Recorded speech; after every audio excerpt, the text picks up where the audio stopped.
As melhores leituras de 2021.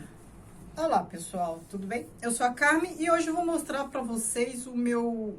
Eu ia falar ranking, mas não vai ser ranking. Eu vou mostrar 15 livros, sendo 5 de não ficção e 10 de ficção, que eu considerei os melhores que eu li em 2021. Em 2021, eu li por volta de 60 livros, quase 60. Eu vou deixar a relação aqui embaixo para vocês verem tudo que eu li. Foi um pouco mais do que li em 2020, mas ainda assim eu queria ter lido mais, né? Eu fiquei um pouco frustrada, eu queria ter lido pelo menos uns 80, mas enfim, foi o que deu para fazer. E curiosamente, em 2021, eu li bem mais não ficção do que eu tô acostumada. Não cheguei a ler mais não ficção do que ficção, mas deu quase a metade, assim, porque eu tive que ler também bastante coisa para o grupo de pesquisa do qual eu participo e tal. Antes de mostrar os livros, vou pedir para você se inscrever neste canal, caso ainda não seja inscrito, e para me seguir no Instagram, o Que Vi do Mundo, e de curtir este vídeo, porque eu sei que todo mundo espera esse vídeo no começo do ano. Vou começar por não ficção, e eu vou mostrar primeiro o que eu li no Kindle. A capa do meu Kindle está toda esbagaçada, mas o que eu li aqui e gostei? Não vou ranquear, hein, gente? Não vou dizer o que tá em primeiro lugar, o que tá em segundo e tal. Já é difícil escolher. Ranquear, então, pra mim é praticamente impossível. Racismo Estrutural, do Silvio Almeida. Eu fiz vídeo sobre este livro. Aliás, eu fiz vídeo sobre muitos dos livros que eu vou mostrar aqui. Eu fiz vídeo da maioria. Vou deixar no box de informações aqui embaixo e alguns aqui nos cards. Tá? Racismo Estrutural, o professor Silvio Almeida, ele explica, né? O que é racismo estrutural, afinal, e como é isso no Brasil e tal. Explica isso em vários âmbitos. Racismo estrutural, racismo institucional, essas coisas todas. Então, assim, é um livro muito bom para quem quer estudar sobre o tema e dê uma olhada lá no vídeo. Um outro livro que eu não tenho aqui para mostrar, não cheguei a ler no Kindle, mas eu li PDF que tinha na internet disponível, é Onda Negra, Medo Branco, da Célia Machado, alguma coisa. A autora tem um nome bem grande. É um livro que conta ali os bastidores, se é que a gente pode chamar assim, do momento pré-abolição da escravatura. Então, o que essa autora fez? Ela fez uma pesquisa de mestrado até, ela analisou as atas da Assembleia Legislativa, então o que eles estavam discutindo sobre isso, o que queria a elite de São Paulo, né? Ela estudou o caso de São Paulo, o que pensava a elite paulistana em relação a abolição, as considerações dele sobre a economia, a destinação dos escravizados, muito bom. Também fiz vídeo sobre ele, vou deixar aqui embaixo. Agora os livros físicos. Gostei muito de A Identidade Cultural na Pós-Modernidade, do Stuart Hall. Também fiz vídeo sobre ele. É um livro finíssimo, mas é bem interessante, né? Nos ajuda a pensar essa questão de identidade, o que é ter uma identidade cultural hoje, nesse mundo globalizado, né? Essa dialética entre o global e o local, essa questão de autoafirmação de identidade e, ao mesmo tempo, da questão do pertencimento mediatizado, né? Ele trata dessas questões. O Fim do Homem Soviético, da Svetlana Alexievich. Fiz 2 vídeos sobre este livro, um mais para explicar, né, todo o contexto da União Soviética e o outro para comentar trechos aqui. É um livro muito bom, né, com relatos de pessoas, mesmo de experiência, sobre o fim da União Soviética. Então, a autora, ela colheu relatos do fim logo após o fim da União Soviética, né, no começo da década de 90, e também uns 20 anos depois, né, tem relatos aqui de 2000 e pouco e tal. E aí as impressões das pessoas sobre o fim, né, da União Soviética. Então muitos são saudosos, muitos preferem o regime socialista, outros não, outros preferem o regime capitalista. A história de muitas pessoas a gente entende melhor. Então, assim, é a opinião sobre o fim da União Soviética pelos próprios soviéticos que viveram essa experiência. E o último, O Povo Brasileiro, do Darcy Ribeiro, né, o livro de leitura compartilhada aqui do último trimestre de 2021. E a gente dividiu em 3 meses e 3 vídeos sobre ele. Ainda falta aí ao ar o último vídeo sobre ele. Então tem uma playlist sobre este livro. Percebam que, para todos esses livros de não ficção, tem vídeo. Aqui o Darcy Ribeiro analisa a formação de nossa gente desde o Brasil colônia até a década de 90, né? Porque esse livro é de 95, né? Como ele é antropólogo, as observações que ele faz, os estudos que ele fez durante a vida toda sobre indígenas e tal, aparecem aqui e é bem interessante. Outra coisa muito interessante é que ele não tem uma escrita acadêmica, é uma escrita muito próxima da gente, né? Ele fala muitas vezes aqui em primeira pessoa, então é fácil de ler. Agora vamos aos de ficção. Escolhi 10, como eu já disse. Eu vou começar também a mostrar o que eu li no Kindle. Eu li aqui Torto Arado, né, o livro que ganhou o prêmio Jabuti. E a história aqui do Brasil pós-abolição da escravatura, no começo do século XX, em que uma família, né, de ex-escravizados, ou agora já não lembro se eles eram escravizados ou descendentes de escravizados, enfim. Família que não tem onde morar e acaba vivendo aquele regime de meação em terras alheias de fazendeiros, de latifundiários, e a gente percebe que, na verdade, não é mais escravidão, mas é um regime de servidão. Como eu fiz vídeo específico, eu peço que você dê uma olhada, caso se interesse por essa história.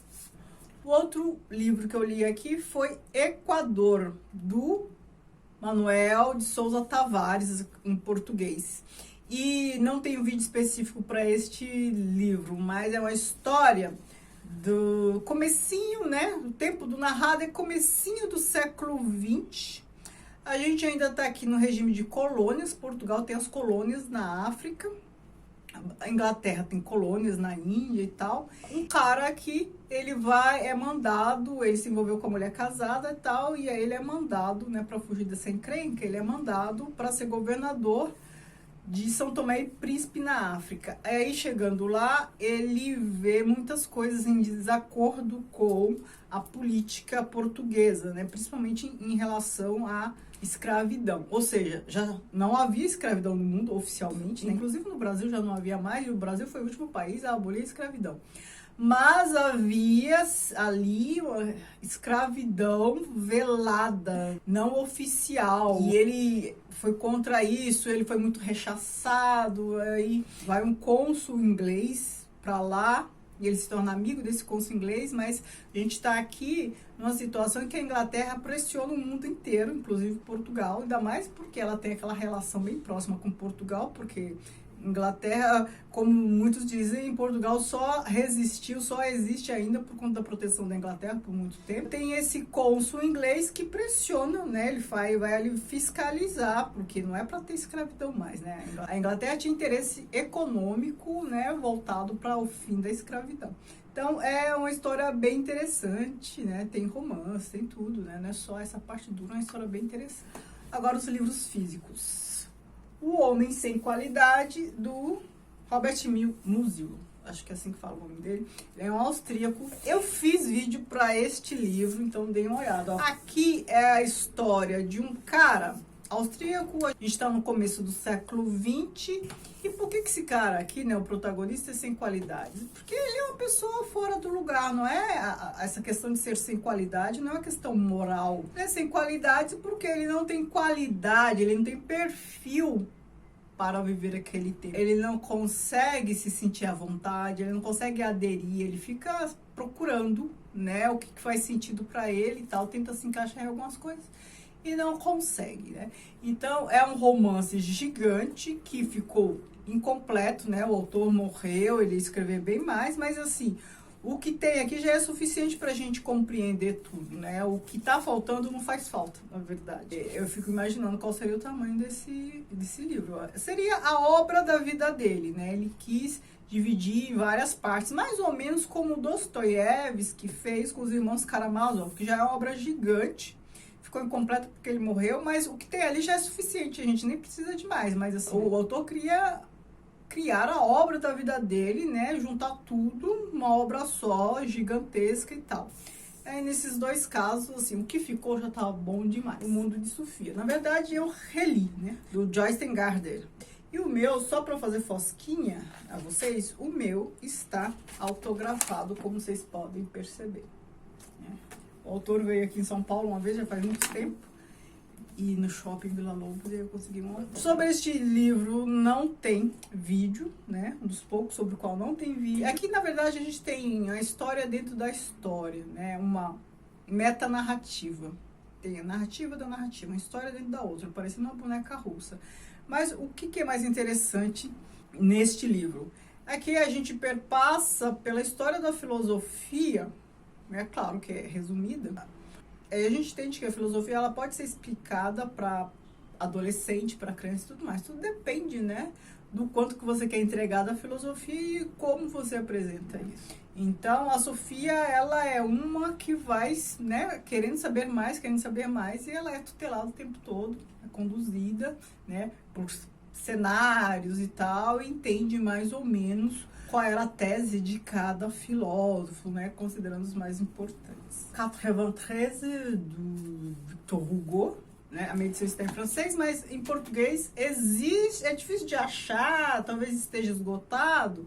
Este livro em português se chama O 93, que se refere ao ano de 1793, um ano assim, de terror para os franceses, né, já no meio aqui da Revolução Francesa, e havia os dissidentes, ainda não tinha sido instaurado ali o Tribunal do Terror ali de Robespierre, Danton, eles aparecem aqui, né, ou seja, porque eles foram assassinados em 94, então a gente está em 93, eles estão vivos ainda comandando lá a Revolução. A gente tem aqui um grupo de monarquistas que luta contra os revolucionários, né? Eles defendem a monarquia. Então, este livro é sobre o conflito entre os rebeldes e os monarquistas, né? Como foi o último romance do Victor Hugo, a gente percebe a posição dele bem forte sobre a vida, sobre o mundo, sobre tudo. Fiz vídeo específico, então deem uma olhada. Antes do Baile Verde, da Lígia Fagundes Telles. Este é um dos livros de contos, uma das melhores coletâneas de contos que você vai ter oportunidade de ler na vida, né? Aqui tem contos excelentes. Eu equiparo este ao Laços de Família, da Clarice Lispector, né? Esses dois são dois ótimos livros de contos, com boas coletâneas. E quando eu falo, são dois dos melhores que você vai poder ler, eu não estou falando só de literatura brasileira, estou falando de literatura mundial. Então, você tem poucos livros de contos, poucas coletâneas tão boas quanto essa. Eu já fiz pílulas de interpretação sobre 2 contos aqui. Então, assim, não tenho vídeo sobre todos os contos, mas aos poucos eu vou fazendo, não farei de todos, é claro, mas vou fazer mais pílulas de interpretação sobre mais contos aqui. Vou deixar aqui embaixo os 2 que eu interpretei, Eu Era Mudo e Só, e O Verde Lagarto Amarelo, para vocês darem uma olhada. Luz em Agosto, do William Faulkner. Também tem vídeo para esse. Faulkner é sempre muito profundo, ele sempre está tratando daquelas questões raciais no sul dos Estados Unidos, né, porque ele é a região dele. E aqui a gente tem um dos personagens mais conflituosos, mais conflituosos da história da literatura, né? Não estou falando só que é do Faulkner, da literatura americana. Mas o Christmas é um sujeito que sofre. Ele sofre porque ele tem aparência de branco, mas tem sangue negro. E ele sofre porque ele foi adotado, então viveu... Essa questão da identidade dele, né, é muito séria, porque ele tem 2 cisões aqui. Uma étnica, fenotípica, étnica e tal, e a outra que é da família. Então ele tem uma família que é biológica, outra família que é adotiva, sempre foi tratado com muita agressividade, ele sempre está ali sob o estigma da rejeição, seja por essa questão familiar, seja por a questão racial. Então, assim, ele se torna um sujeito muito violento. A história não é só sobre ele, a gente tem aqui outros personagens interessantes, histórias que se entrecruzam, né? Mas ele é a figura mais forte aqui. Dê uma olhadinha no vídeo se você se interessa por isso. O Olho Mais Azul, da Toni Morrison.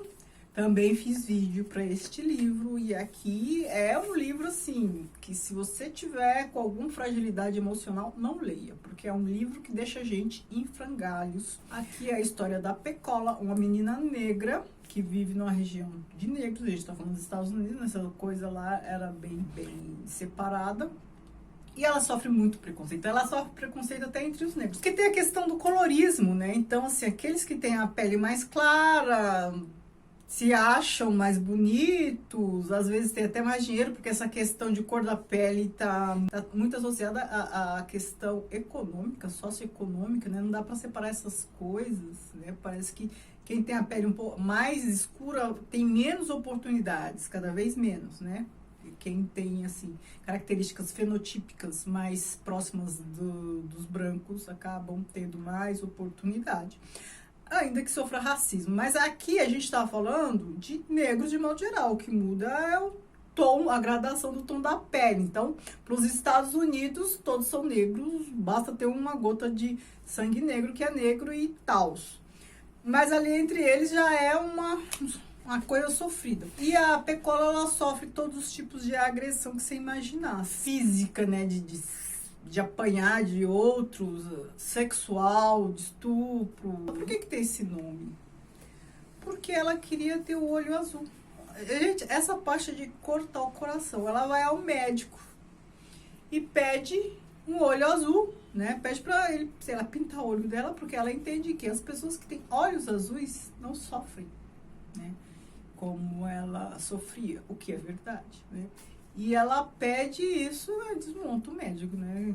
Desmonta qualquer um, né? Qualquer um ficaria desmontado diante de um pedido desse. Metamorfoses de Ovídio, essa obra maravilhosa que eu fiz leitura conjunta com vocês. E tem uma playlist comentando, né? Não sei lá quantos vídeos tem, uns 4, pelo menos 4 ou 5 vídeos comentando partes aqui. Este livro nos ajuda a entender vários mitos, né? Embora o Ovídio fosse latino, ele conta aqui os mitos latinos, né, da Roma, que são os mesmos gregos, né? Então, assim, você precisa saber a equivalência entre os deuses da mitologia grega e da mitologia romana?